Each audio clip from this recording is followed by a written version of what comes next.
O FMG Educativa, a estação do conhecimento. Falando de livros.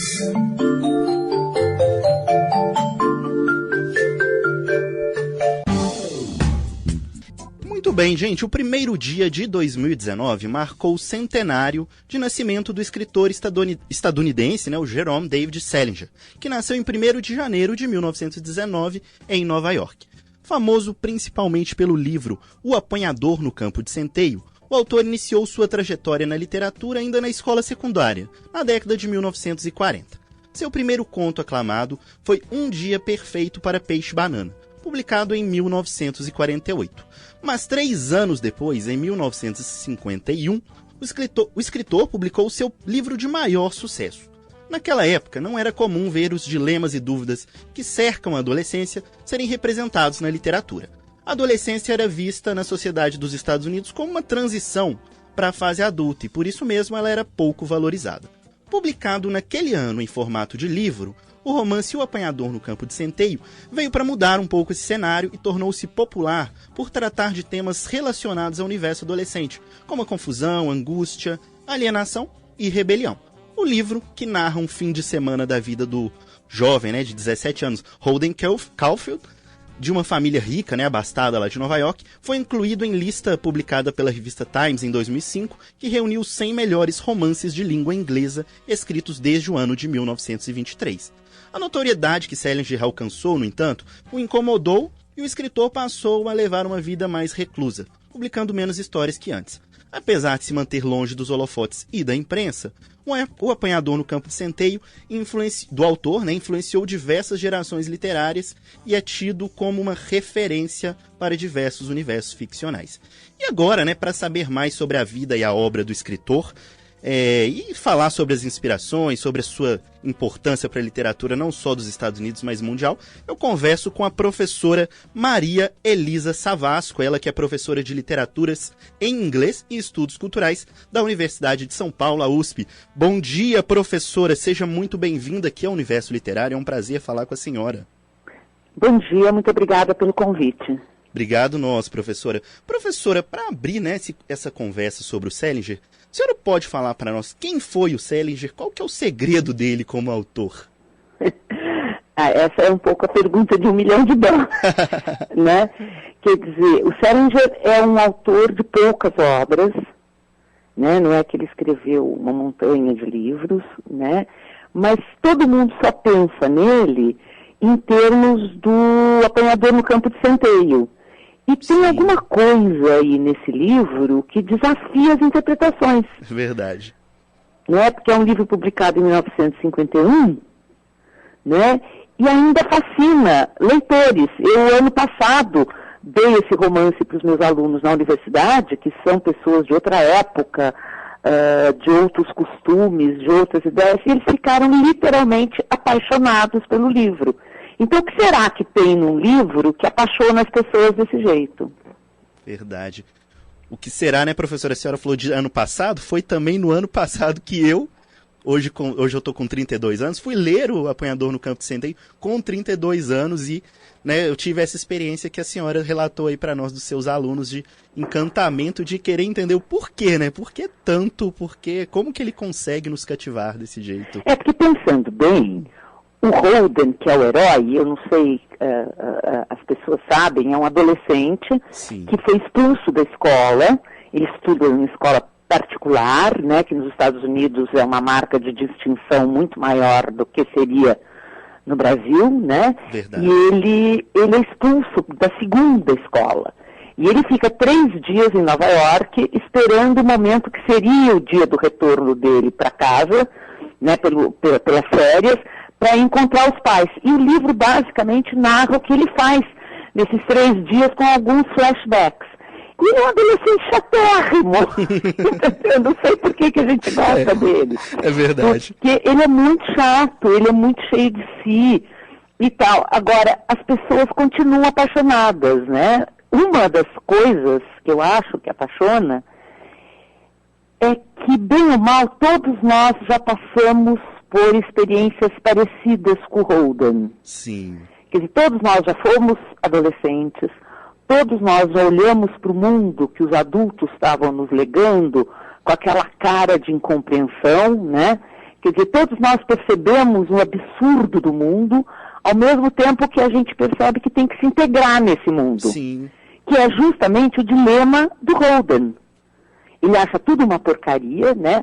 A palavra que ele usa em inglês é phony, tudo é phony para ele, tudo é ruim, tudo é uma porcaria, né? E ele percebe que ele tem que se adaptar a esse mundo da porcaria, né? Então, o drama do psicológico do livro é esse, e ele é um desajustado. Sim. Né? Então, ele não consegue se adaptar. E será que todos nós já não tivemos um pedacinho dessa desadaptação nas nossas vidas? Será que não é um dos motes do fascínio é a gente se identificar com ele? E falar, nossa, eu estou entendendo o que ele sentiu. Excelente. E aí, professora, além disso, né, eu já vi até entrevistas da senhora em outras ocasiões, e em uma delas a senhora destaca essa questão do Salinger ter trazido o adolescente. E aí, e também as linguagens, né, na época eu acho que a linguagem que ele adotava era um pouco até assustadora para as pessoas da época. Isso também ajudou, professora? Hoje em dia não é mais. Hoje né? não, né? Hoje já não. E o fascínio continua, não. Realmente, vamos dizer assim, do ponto de vista da invenção de temas, né, quer dizer, por muito tempo, o romance, né, que todo romance, se você parar para pensar, narra uma jornada Sim. entre a inocência e a experiência. Sim. Se você pensar em todos os romances que você leu, o protagonista ou a protagonista passa de uma situação de ilusão para uma situação de experiência, né? Então, é você aprender alguma coisa com o que te acontece na vida. E aí, por muito tempo, o grande assunto dos romances era os casamentos, os adultérios. Então, você pensa na Madame Bovary, você pensa na Ana Karenina. Verdade. E tal. E ninguém nunca tinha falado muito de adolescente, com exceção do Dickens, na Inglaterra, que fala de adolescente, que também é um sucesso muito grande. O David Copperfield, por exemplo, virou até musical da Broadway. Sim. Né? E o Holden é a invenção, eu acho, do adolescente do século XX, que é aquele serzinho problemático, aquele ser autocentrado, né? Hoje em dia até a gente brinca, né, que os adolescentes são aborrecentes, né? E o Holden é um aborrecente com A grande, B grande, tudo, ele é horrendo. Eu já disse várias vezes que tem vezes que eu tenho vontade de bater nele. Mas, ao mesmo tempo, a gente fica muito encantada com as dúvidas. Como é que se constrói um ser humano? Como é que a gente vira a gente? Né? E é um pouco, o livro do Salinger é sobre isso. Fora isso, ele tem grandes abstrações, né? O próprio título do livro é uma citação de uma música, é uma citação errada, não é assim que é na música. Uma música, uma balada, né? Que ele disse que ele queria ser, ele tinha visto... na música contam de crianças escorregando num campo de centeio e alguém as pega. E ele diz, o Holden diz que ele quer ser um apanhador no campo de centeio. Mas na vida real, ele não dá apoio para ninguém. Sim. Sabe? Quer dizer, vamos dizer assim, é uma aspiração de ser uma pessoa legal. Né? E mesmo essa aspiração, no caso do Holden, é errônea. E, de fato, o livro é uma grande sessão de análise, né? Sim. Ele está conversando com o psicanalista. Sim, tem muito essa pegada. Né? Quer dizer, a gente não sabe lá no fim, né? A gente tem uma impressão, né, professora? É muito interessante isso também, né? Porque além da invenção da adolescência, tem a coisa da psicanálise que também, nos anos 50, vai se popularizando como assunto, né? Vai ficando um assunto. Hoje em dia todo mundo entende um pouco de psicanálise. É verdade. Né? E já está lá no Salinger. É verdade. Professora, a gente pode dizer, né, a senhora, na verdade, né, como especialista na área, o romance do Salinger Aí vamos, né, falar principalmente da obra O Apanhador no Campo de Centeio. Ela influencia novas gerações de escritores? Como que a senhora enxerga? Eu acho que ele é uma influência muito grande, né? Vários escritores dizem que ele foi uma figura central na sua própria formação, mas o que eu acho mais interessante de falar da influência do Salinger é como o Salinger consegue fazer uma crítica da sociedade americana, dos fundamentos da sociedade americana. Sim. Né? Quer dizer, então eu falei, né, que o Holden não gosta de nada, ele olha para o mundo e vê que o mundo é absurdo, né? E, no entanto, esta tradução, quer dizer, essa crítica social é traduzida em termos pessoais. Sim. Eu não sei se está claro, eu vou tentar explicar melhor.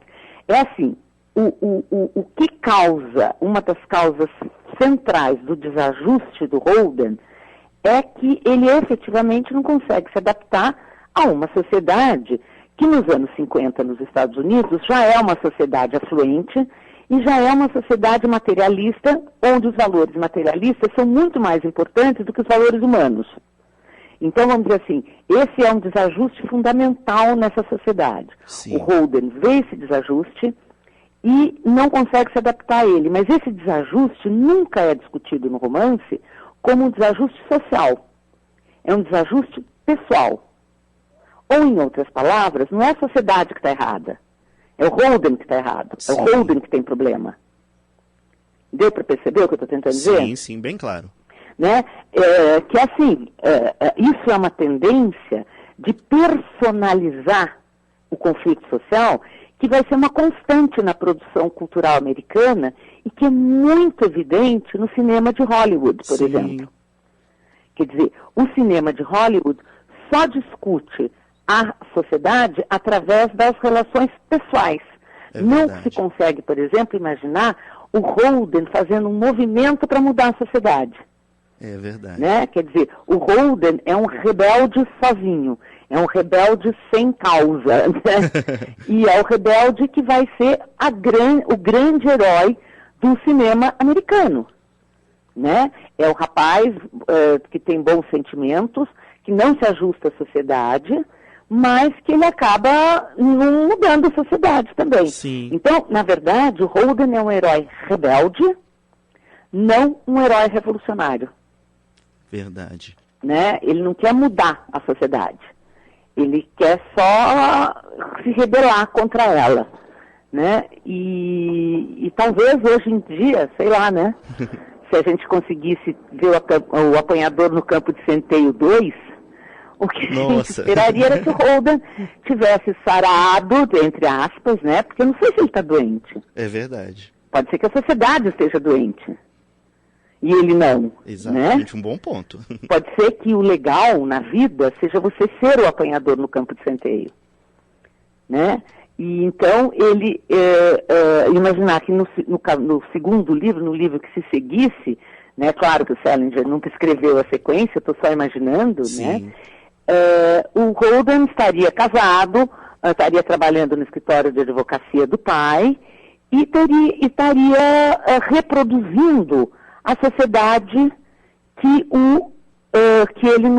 ele criticava, que ele não conseguia se adaptar quando jovem. Sim. Né? E isso é tratado não como crise social, mas como crise de adolescência. É verdade.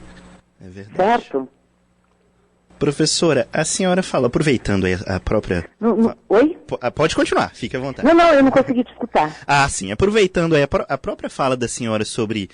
A senhora fez esse paralelo muito bom aí do Holden e os personagens de Hollywood. E o personagem tinha, né, um horror a Hollywood, que também parece que era uma característica do próprio Salinger, né, que se recusou a vender os direitos.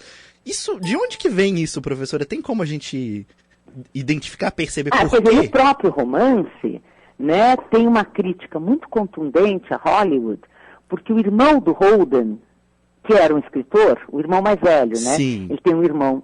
Não pode dar spoiler, né? Eu acredito que quem não lê vai ler. Eu vou dizer não, leiam o livro, daí vocês vão ver o que aconteceu com o irmão do Holden. Não, mas voltando ao irmão mais velho, o irmão mais velho dele era escritor e foi para Hollywood. Isso é uma coisa que decepciona muito o Holden. Para o Holden, o irmão perdeu toda a graça no momento em que, em vez de falar sobre os verdadeiros valores humanos, na visão do Holden, né? Sim. Ele vai escrever filmes comerciais em Hollywood. Quer dizer, existe uma ideia muito disseminada, né? Que Hollywood só produz lixo, né? Eu não acredito nisso. Eu não acredito mesmo. Mas existe uma ideia muito disseminada que Hollywood vende. É uma empresa de vendas, é mesmo. É uma empresa de vendas. Só que você não consegue vender cultura sem discutir valores, significados e valores que são importantes para o que nós pensamos da vida. Verdade. Então, mesmo no lixo hollywoodiano, tem valor, tem uma discussão do quem somos e para onde vamos. Sim, verdade. Né? Mas o Holden detesta Hollywood, ele acha Hollywood horrível, o Salinger também. O Salinger teve uma vida, todo mundo sabe, né, super reclusa, não falava com ninguém e tal, que eu sempre achei um pouco exagerado, né? Mas hoje em dia, quando a maioria dos escritores passa mais tempo dando entrevistas, indo a festivais do que escrevendo, a gente fala, puxa, o Salinger tinha razão, quem sabe melhor não participar muito desse ciclo. Verdade. Professora, essa coisa da reclusão dele mesmo me faz pensar uma coisa. Ele se tornou mais recluso depois do sucesso do Apanhador no Campo de Centeio? Isso influenciou... a senhora disse, né, que ele publicou poucas obras, mas isso influenciou aí de alguma forma as características dessas... Desculpa, professora, mas isso veio nas obras que vieram depois do Apanhador no Campo de Centeio? Essa reclusão? Não. Depois do Campo de Centeio, ele escreveu principalmente contos, né? E publicou um romance chamado Fanny and Zoe, né? Que é um romance muito menos, vamos dizer assim, muito menos impactante do que o Apanhador no Campo de Centeio. A sensação que dá é quase que ele fez como que eu posso te dizer? Ele é o escritor de uma grande obra. Sim. Né? E eu, para falar a verdade, o Fanny and Zoe é quase que uma reescritura dos dramas do Apanhador no Campo de Centeio sem a sua intensidade. Certo. Sem a sua intensidade e sem a sua, como diríamos hoje, a sua pegada, né? Porque eu ainda acho que a coisa mais interessante desse romance é essa pegada que pega todo mundo, né? Que atravessa gerações, né? Tem um dito famoso de que os clássicos são livros que podem ser lidos de muitas maneiras. E o interessante no Salinger é que o Apanhador no Campo de Centeio é um clássico que é lido sempre da mesma maneira. Verdade, faz sentido. Né? Quer dizer, ele é sempre a história de um garoto adolescente nos seus embates com o mundo. E a gente se identifica com ele, né? Embora reconheça, eu pelo menos, né? Que ele é um chato. Eu também tenho realmente fica fascinado com ele. Também tenho essa percepção, ao mesmo tempo que o fascínio é o horror, né? Eu daria conta de conviver com Holden? Isso, eu me pergunto assim, é engraçado você dizer isso, porque justamente uma dos objetos de discussão do meu curso sobre o Salinger era justamente esse. A gente brincava assim, você gostou do Holden? Leva ele para você. Excelente. Vê se você gosta, vê se você aguenta. Agora, efetivamente, o que eu acho, eu não sei, eu acho que é muito difícil dizer numa palavra o que fascina nele, né? Mas eu acho que o inconformismo bate numa corda que nós todos temos dentro de nós. Sim. Sabe? Quer dizer, o mundo tal qual ele é organizado está longe de ser um mundo de valores humanos, né? E por mais adaptados que nós adultos sejamos, tem um pedaço da gente que diz, não, mas não pode ser só isso. Né? Como diz a música, a vida não é só isso que se vê, Verdade, é um pouco mais. Verdade. Né? E parece que a raiz do inconformismo do Holden é isso, ele diz, gente, é mais. Tem que ter mais do que isso. Sim. Eu não me conformo da vida ser só isso, né? E isso eu acho que é fascinante, porque fala com todos nós. Ótimo. É uma coisa que todos nós concordamos com ele. É verdade. Professora, a gente poderia falar do Holden, do Salinger aqui, né, por muito tempo. Infelizmente, nós estamos chegando aqui ao fim do nosso tempo de entrevista. Eu queria saber se a senhora quer acrescentar alguma coisa, quer fazer um convite para as pessoas. Eu só quero dizer assim, eu me esforcei bastante, agora nessa nossa conversa, para ver se eu passo para os ouvintes uma vontade de ler o Salinger. Sim. Quer dizer, que o interessante é que, embora todos nós leiamos o Salinger da mesma maneira, cada um reage a ele dentro da sua história individual. É verdade. Então, que é legal cada um experimentar o seu Holden. Verdade. E depois se perguntar, eu levaria o Holden para casa? Excelente, professora. Eu fiquei com vontade até de ler novamente o livro depois dessa conversa aqui. E olha que eu li no ano passado. Vá, leia. Professora, muito obrigado pela sua participação, foi um prazer conversar com a senhora. Lembrando, falando para a senhora aqui, que os microfones, né, eu acho que é a primeira vez da senhora na UFMG Educativa, mas nossos microfones estão sempre abertos aqui para a participação da senhora. Muito obrigada. Obrigado, professor, um bom dia, um abraço. Bom dia. Então, eu acabei de falar aí com a professora de Literaturas em Inglês e Estudos Culturais da USP, Maria Elisa Sevasco, sobre a obra do escritor estadunidense Jerome David Salinger, mais conhecido, né, pelas iniciais J.D. Salinger. O livro de maior sucesso do autor, O Apanhador no Campo de Centeio, foi publicado em 1951, com o título original, né, The Catcher in the Rye. No romance, o escritor trabalha temas tipicamente adolescentes, como a confusão, angústia, alienação, linguagem e rebelião. Traduzido para os principais idiomas do mundo, ele conta a história do anti-herói Holden Caulfield, que se tornou um ícone aí da rebelião adolescente. Publicada em 1951, a obra pode ser encontrada em sebos, bibliotecas públicas, além de livrarias virtuais e físicas, e eu acho que depois desse bate-papo aqui muito gostoso com a professora da USP, a Maria Elisa Sevasco, você ficou com vontade de ler, então eu te sugiro que corra lá e procure e leia, porque é a forma de ter acesso ao Salinger e o Apanhador no Campo de Centeio.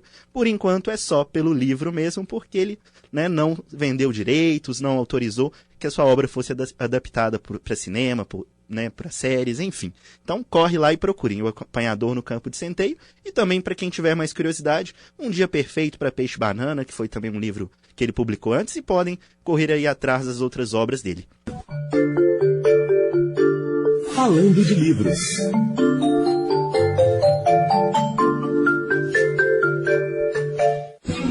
UFMG Educativa, a estação do conhecimento.